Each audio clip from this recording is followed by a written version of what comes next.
Hey everyone, here I am with my 2002 Toyota Highlander. This is the V6 engine, and that is an important call out because it is the whole reason I am making this video.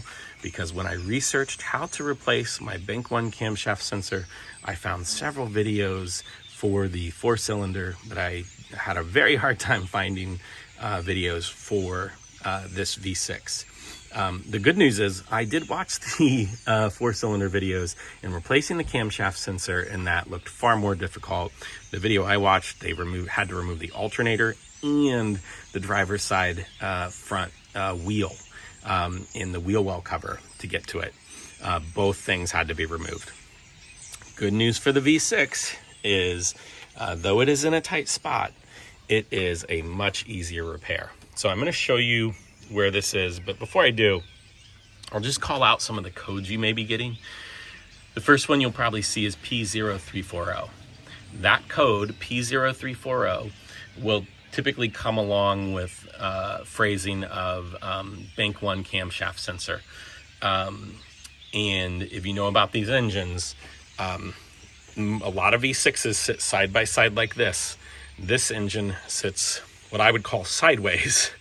The Bank 1 is in the front and it's tilted back, and underneath this intake manifold is your Bank 2. So if you've ever had to change your plugs and coils on this car, Bank 1, straightforward and easy. Bank 2, ooh, this whole thing has to come out. There's a great video by two car guys, I believe they're up in Canada, on how to do that. But back to what we're talking about here. Bank 1 is in the front, so the Bank 1 sensor is in the front.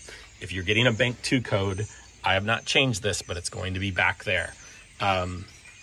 Now, where this is, find your dipstick and go down and in from there. Now, it is not that black and blue wiring harness.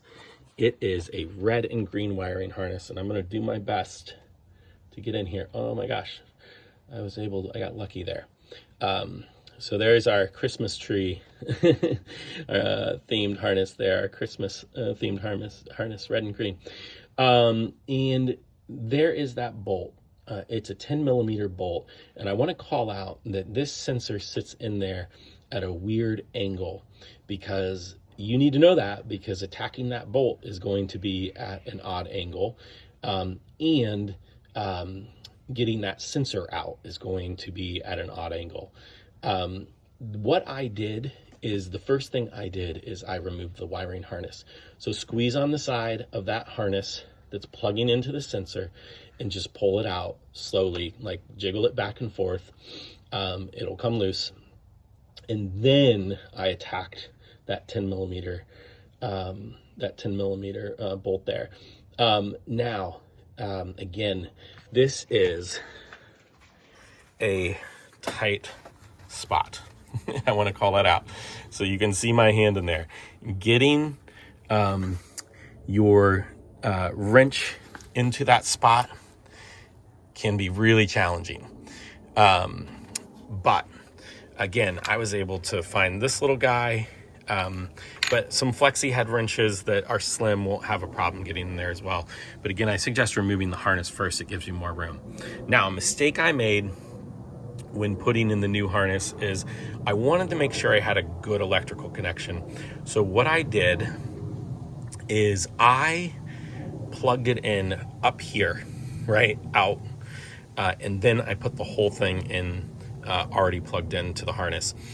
I think that made it more difficult on myself. Number one, because that sensor goes into the engine pretty significantly. So you'll see when you get it, it's $40 at AutoZone, that it is, it's not just sitting on the top there. And I point that out because once you plug the harness in, once you have the sensor like that, getting all of that in here and positioned at the kind of angle, which you see my hand angle here, is a little challenging. Now, I was able to do it. The other thing then that was challenging, putting the harness in first before I put the sensor in, was getting that bolt in. And I'll say this, without the bolt, that sensor does not stay in. So as I put the new sensor in, if I would take my hand off of it, it would slide right back out. So that made it a little more challenging. I had to hold the sensor in with one hand, and then I had to hand tighten that bolt with the other hand. So again, once you get it in, it's not that hard of a repair. It's just like a lot of auto repairs. It is not that difficult, but getting to the things is the challenging part of it all. So hopefully this has been helpful. Again, this is for P0340 on that 2002 Toyota Highlander V6. And then you're probably also going to be getting code P1350 and P0335. So I hope this has been helpful. Again, your camshaft sensor, bank one. $40 repair from AutoZone took me about 20 to 30 minutes.